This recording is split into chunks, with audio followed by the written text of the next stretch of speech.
Barakallah. Rasululloh sollallohu alayhi vasallam marhamat qildilar. Xufton namoziga chiqib ketayotgandilar. Oysha Siddiqa onamga qaradilar-da, aytdilar: "Oysha, Qur'onni xatm qilmay uxlamangga" dedilar. Oysha onam to so'ragunlarcha xuftonga chiqib ketdilar va qaytib keluvdilar. "O'qidingizmi? Qur'onni xatm qildingizmi?" dedilar.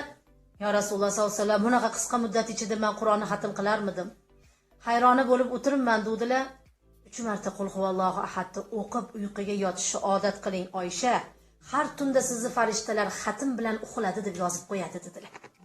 Bu narsa sizlarning ham qo'lingizdan keladi. Bo'ldi, shu bugun shu dargohdan shuni vazifa qilib olib ketasizlar. Bittaga orden qilib taqib ketamiz, Xudo xolisa. Har kuni kechasi esinglarda bo'lsin, xuftonni o'qib bo'lib, mulk o'qiydiganlar mulk o'qib bo'lib, ya 3 marta Qul huvallohu ahadni o'qimadimi?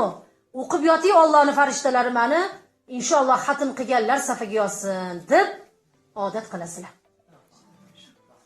Qiyomat kuni borsangiz, "Voy, xatmlaringiz muborak bo'lsin bandam" deydi Allohim inshaalloh. Allohim, men Qur'on o'qishni bilmaganman, bilgansiz bandam. Har kuni 3 ta ixlos bilan uyquga yotgansiz. Sizga dasta xatmlar savobi mezoningizga qo'shib tortiladi bugun deb aytarkan Alloh. Rasululloh sollallohu alayhi vasallam aytdilar, 4 marta kafirun o'qilganda 30 pora Qur'onga teng bo'ladi, 30 pora Qur'on o'qilgandek savobga ega bo'ladi dedilar. Va Sarvari koinot alayhisalom Yosin Qur'onning qalbi, yuragi, davlati voqiya va kelinchagi Ar-Rahman bo'ladi dedilar. Bir kecha-yu kunduzda bitta xonadonda Oyatul Kursi bilan Amana Rasuli o'qilsa, shu xonadonga 3 kecha-yu 3 kunduzgacha iblis zoti kirmaydi dedilar. Ana, jin kirmaydi, iblis kirmaydi. Kechagina bir ayol aytibdilar, "Meni otinoyi sehr jodu qilishibdi. Qanaqa qilib qilishibdi?" desam, "Jin bilan qilishibdi. Shunaqa yo'li bor ekan" deydilar. Endi shunaqa yo'llari bor. Alloh alam, buni ali nima deydi, ilmi bor odam biladi, boshqa odam bilmaydi. Jin jo'natib turib bir odamni xasta sarkash qiladi-da. Agar Oyatul Kursi bilan Amana Rasuli shu xotinning uyida har kuni o'qilganida edi, unga kor qilmay qaytib ketgan bo'lardi. Chunki bu Xudoning va'dasi. Inshaalloh. Kim Oyatul Kursini har namozdan keyin o'qisa, o'lgan zahoti jannat uniki dedilar payg'ambarimiz alayhisalom. Kim Oyatul Kursi bilan uyquga yotsa, tushida vafot etsa, ahli jannatlar safida bo'ladi dedilar. Shuning uchun ko'zimiz ilinguncha Oyatul Kursini tilovat qilib, uxlashimiz darkor bo'lar ekan. Va payg'ambarimiz alayhisalom har bitta ummatimning qalbida Yosin bilan taborak yashashini juda xohlardim dedilar. Mayli 30 pora Qur'on demayman deyaptilar payg'ambarimiz alayhisalom, lekin Yosinni yod oling, dunyo ofatidan saqlanishingizga sabab. Taborakni yod oling, qabr azobidan asranishingizga sababdir dedilar. Va Sarvari koinot alayhisalom aytdilar, mayitlaringiz ketidan Yosin bilan taborakni o'qing, shu bugun qabrga qo'yilgan mayit savol-javob ko'rmaydi dedilar.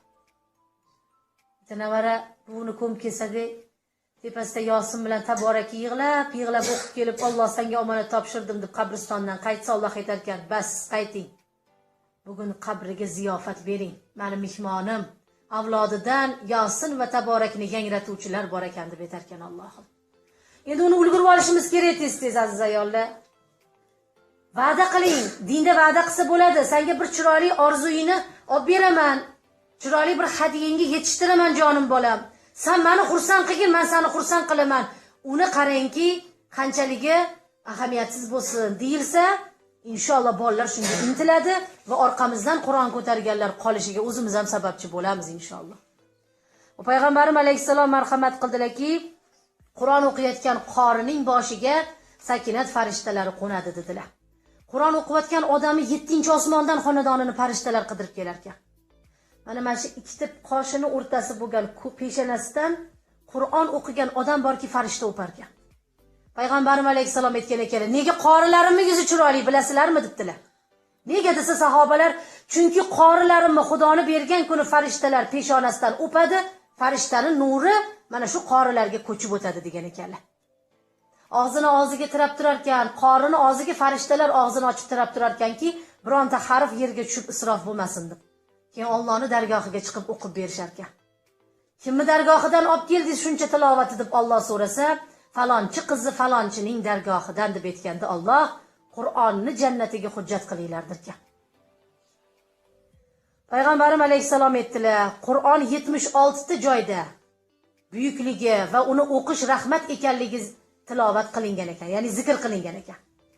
Sizlarni ichingizda eng yaxshilaringiz Qur'onni bilib, uni bildiradiganlaringizdir dedilar. O'zi bilib oldida, endi kimgadir bildiryapti. Ummatim ichida eng yaxshisi shu, xijolat qilmay yetaversin dedilar payg'ambarim alayhisalom. Va marhamat qildilar, Qur'on o'qiyotganda qalbi yayragan kishi mo'min dedilar. Mo'min odamga yoqadi, yoqmay iloji yo'qroq dedilar. O'risi davrasiga borib, ishoninglar aziz ayollar, o'ris bilan karis o'tiribdi.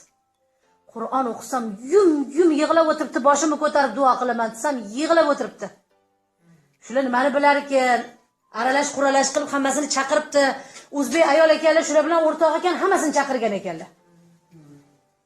O'qib bo'lgandan keyin rahmat senga deb haligilar qulluq qilyaptiki, ruhim yayradi deydi. O'zi tushunmaydi Qur'onni, lekin ruhim yayradi, maza qildim deydi.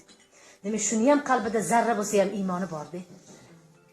Va Sarvari koinot alayhissalom yana marhamat qildilarki, Qur'on o'qiyotganingizda eshik, rom va qarangki xonadoningizning qarsillashi va buyumlaringizdan ovoz chiqishi qiroatingiz paytida farishtalarning uyingizda hozirligidan dalolat dedilar.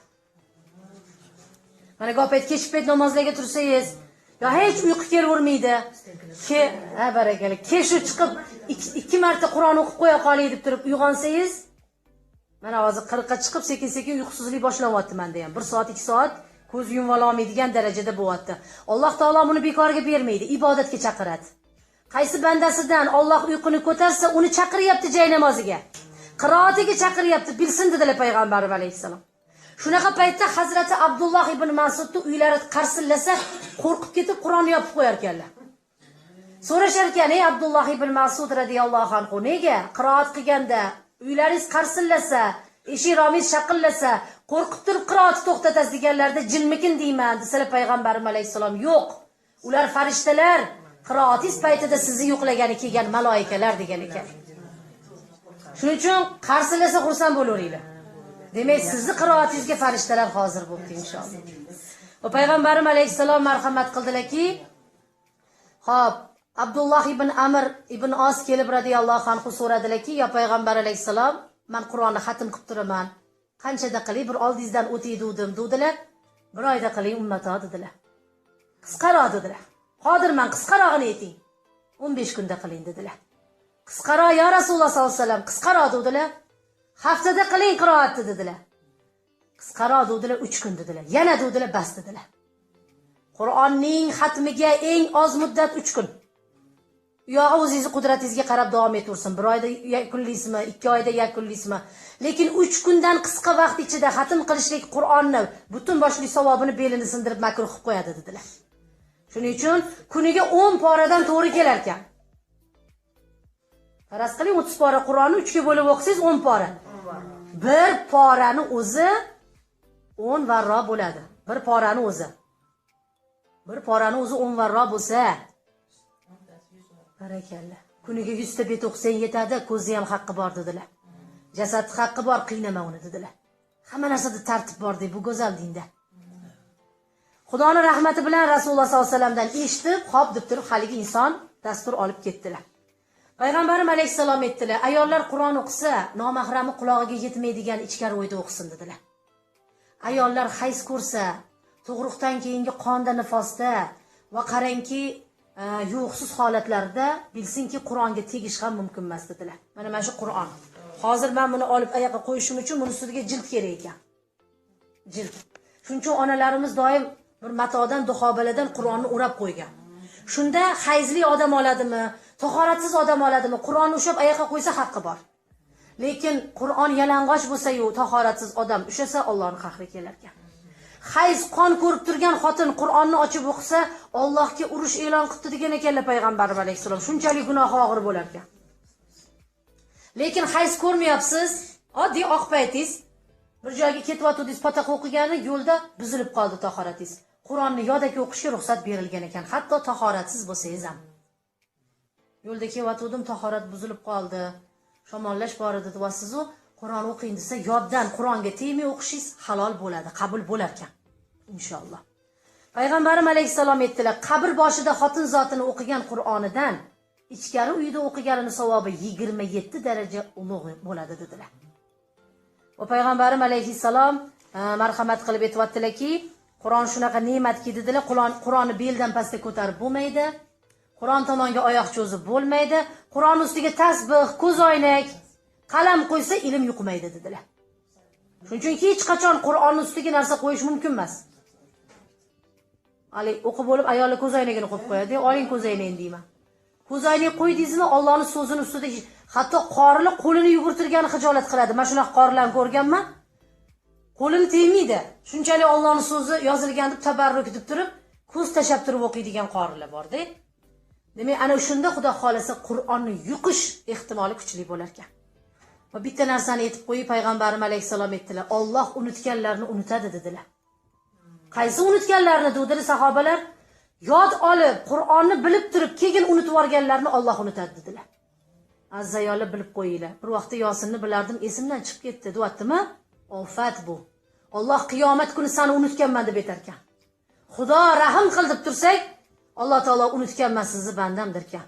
Sababi siz meni kalomimni unutgan edingiz deb aytar ekan Robbim. Shuning uchun unutishlikdan Allohni o'zi asrasin. Hajda o'qilgan Qur'onning har bitta harfiga 100,000 harf adadi bor. Mana eng ko'p savob hajda beriladi. Alloh chaqirib, nasib qilib hajlarga borsak, mana 33 kun qilib berildi hajlar. Har kuni bir poradan o'qisa ham o'qishi biladigan odam 30 kunda tamom qiladi bemalol inshaalloh. O'zini qiynamay, bir kunda bir poradan 15 ta o'qiganda ham bo'sh qolganida. Xudo xolisa bitta Qur'onni o'sha yerda xatm qilib keladi. Har bitta harfiga 100,000 ta savob berilgandan keyin mana Qur'onni hajda o'qib bitirib kelgan 30 kun ichida xotinga shunaqa xatmdan 100,000 tasini taxlab qo'ydi deb yozib qo'yiladi. Allohdan so'rayliga bersin shuni hammamizga. Nasib qilsin inshaalloh. Payg'ambarim alayhissalom marhamat qildilar. Tirik odam uchun Qur'on o'qilmaydi dedilar. Shundaylar-a, mana shuni bitta shaharda otinoyi borlar. O'zingiz o'qishi bilarkansiz, atrofingizdagi qarindosh urug'laringizga ham o'qib qo'ying, bolalaringizga o'qib qo'ying deb noto'g'ri fatvo berib yuribdilar. Payg'ambarim alayhissalom aytibdilar, hech kim birov uchun namoz o'qib bera olmaydi. Hech kim birov uchun roza tutib bera olmaydi. Hech kim birov uchun Qur'on o'qib bera olmaydi. Beshikdan qabrgacha alif bet deb o'rganadi dedilar. Tega kelganda o'lib qolsa, qabrda har payshanba juma kuni mudarris farishtalar Qur'ondan ilm beradi dedilar. Qabrda ilm olar ekan, to'xtamas ekan ilm. Uzilgan emas, borib kelayotgan odam hali qadami ilmda sovumagan edi Alloh desa, qabrda ham olov chiqib qo'ying deb aytar ekan Alloh. Lekin tirik odamga, onajon men sizga o'qib qo'ydim, xolajon men sizga o'qib qo'ydim deyishlik bu nodonlik.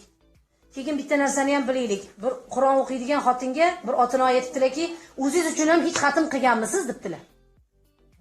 Aziz ayollar, o'zi o'qigan odamga birinchi yozilmay, u kimga yoziladi? Tafakkur qilib ko'ringchi. Har doim birinchi bo'lib yoziladigan savob albatta u Qur'onni zikr qilgan kishiga bo'ladi. Misol uchun men hayotim davomida 50 ta xatm qilgan bo'lsam, 50 ta xatmni kimga qilgan bo'lishimdan qat'iy nazar birinchi Alloh o'zimga yozadi uni. Chunki men mehnat qildim. Men ko'zimning nurini sarfladim, men uning ustida o'tirdim. Men o'sha paytda maishat qilmadim, ibodat qildim. Alloh birinchi bo'lib o'zini, qolaversa payg'ambar alayhisalomni, qolaversa Qur'onni jamlaganlarni, qolaversa xil xish yetti pushtisini deb aytar ekan inshaalloh. Keyin uni niyat qilgan kishiga yetib borar. Boya aytdik-ku, bitta harfdan 15 ta savob bo'lgandan keyin bitta xatmdan 15 ta xatm paydo bo'ladi aziz ayollar. Alloh taolo shu rahmatga hammamizni nasiba qilib, Xudoyim haq taolo orqanglardan meni niyatim inshaalloh uylaringizda qiroat qilganda odamlar yig'laydigan, qalbi insonlarga yetib boradigan qiroat egalari qolishini nasib qilsin. Qur'onni dunyoda eng go'zal o'qigan inson Davud alayhisalom bo'lgan ekanlar. Alloh aytadi, u Davud Zaburni tilovat qilganda qushlar jonsiz bo'lar edi. U Davud Qur'onni qarangki, Zaburni tilovat qilganda joyida ketayotgan hayvonlar mahliyo bo'lib, shu holatda suvsizlikdan qarangki, aqldan begona bo'lardi deydi Alloh taolo. Qiyomat kuni hamma javobini berib bo'lgandan keyin Alloh amr qilar ekan, ey Davud alayhisalom, qani bir tilovat qiling ummatlar. Ya'niki jamiki payg'ambarlar ummatlari bugun Zaburning, Qur'onning tilovatidan yayrasindirkan Alloh. Allohdan so'raylik, Allohdan umid qilaylik, navaralarni otini qo'yaylik Davud deb. Inshaalloh xonadoninglarda tug'ilgan Davudlar xuddi shunaqa qiroat qiladigan zotlardan bo'lsin. Allohim bu xonadonda o'qilgan Qur'onlarni ham dargohida qabul etsin. Qilinayotgan xatmlar dargohiga yetib borsin. Xudoyim Qur'onga amal qiluvchilardan bo'lish nasib etsin. Qur'onda qayt degandan qaytishlikka, bor deganga borishlikka Alloh musharraf etsin. O'qilgan Qur'on bilan, bitta o'qilgan Qur'on bilan 7 pushtingiz qabriga chiroq yonar ekan aziz ayollar. Bitta qul huvallohu ahad o'qib qo'ydingiz, otangiz tomonidan 7 pushti, onangiz tomonidan 7 pushtini bugun qabrida zulmat yo'q ekan. Allohim shu rahmatga hammamizni musharraf etsin. Bi fadlika bi karamika bi rahmatika ya arhamar rohimin. Amin. Allohu akbar. A'udhu billahi minash shaytonir rojim. Bismillahir rohmanir rohim. Bu fano dayra ichra ey nur Xudo xush keldingiz, xush keldingiz. Ko'chadan qo'shningiz kelsa, xush keldingiz deysiz, a? Payg'ambarim alayhisalomga aytmaysizmi? Hamma baravariga aytadi. U zot ruhlariga, anbiyolariga xush keldingiz deb izhor qilgan muhabbatinglar qabrlariga yetib boradi. Bismillah. Mabdai nuri ziyom, koni safo xush keldingiz, xush keldingiz. Shulai sham'i risolat, partavi xurshid qurb, axtari burji nubuvat. Ahmado xush keldingiz, xush keldingiz. Laylatul mirojda qilmoq uchun sizga biroq qudusiylarning didasiga to'tiyo xush keldingiz, xush keldingiz. Sayyidi avlodi odam, xotami payg'ambaron, podshohi barchaga xalqi Xudo xush keldingiz, xush keldingiz. Marhaba ya marhaba, marhaba Jandal Husayni marhaba. Sadqa bo'lsin bir duri, mavzun sado xush keldingiz, xush keldingiz. Dargohingdan hech kishini noumid qaytarmagan, bizga dolar dardiga oliy shifo xush keldingiz, xush keldingiz. Osi isyonchi gunohkor ummat uchun ko'p yig'lamang, ummat uchun aylasin jannat ato xush keldingiz, xush keldingiz. Ravzangiz dog'ida yig'lar bu g'arib ummatlarom, ummatim deb chaqiring yo Ahmado xush keldingiz, xush keldingiz. As-salatu was-salamu alayka ya Rasulullah. As-salatu was-salamu alayka ya Habiballah. As-salatu was-salamu alayka ya Nabi Allah. As-salatu was-salamu alayka ya Khalilallah. As-salatu was-salamu alayka ya Safi Allah. As-salatu was-salamu alayka ya khayrul khalqillah. Sallallahu ala Muhammad, sallallahu alayhi wa sallam. Sallallahu ala Muhammad, sallallahu alayhi wa sallam. Sallallahu ala Muhammad, sallallahu alayhi wa sallam. Sadaqa ya Rasulullah. Mubashiran va naziran litu'minu billah. Allohim izin bersin, Allohim izin bersin. Qo'limizdan siz tuta ko'ring to qiyomatda ya Rasululloh. Alloh yukinglarni ko'tarsin, g'aminglarni ko'tarsin, dardinglarga shifo bersin, og'ir bedavosdan saqlasin, qarzdorlaringlarga najot, befarzanga farzand bersin. Ikki yo'l orasida turganlar eson-omon qutulsin. Hammamizga ta'magirlikdan, hammamizga dangasalikdan panoh bersin. Xudoyim so'nggi nafasgacha sajdaga yiqilib turadigan quvvat, oyoq qo'lni o'zimizga xizmat qiladigan bo'g'imlarimizni salomatligini ato etsin. Aqllarimizdan ayirmasin, Alloh saqlasin, Xudo asrasin, odamlarga mazah, mayna bo'ladigan qarilikdan saqlasin. Xudoyim qaritganda hikmat bilan qaritsin, qaritganda viqor bilan qaritsin. Hatto qaritganda ham xunuk qaritmasin. Buni ham so'raylar namozda. Shunaqa chiroyli qarish nasib qilsinki, qaddlarimiz g'oz, viqorda, qadamlarimiz dona-dona savlatda, yuzlarimiz nurda, inshaalloh yorug'likda odam qarasa, yana istarasiga odamni nigohi keladigan darajada chiroyli husn bilan qaritsin. Xudoyim yaratgan Robbim qadamlarimiz hajga yetsin. Alloh yo'llarimizni ochsin. Bolalarimizdan g'ubor ko'tarilsin. Oqibat so'sin orasiga. Hammasi siylay rahimli jigarjon bo'lsin. Qavmimizdan, qarindoshlarimizdan adashganlar chiqmasin. Hammani boshiga sajda, qo'liga Qur'on rahmatini ato qilsin. Xonadoningizga fayz bersin. Hech qachon zavol ko'rmaylar. Alloh muhtojlikdan saqlasin.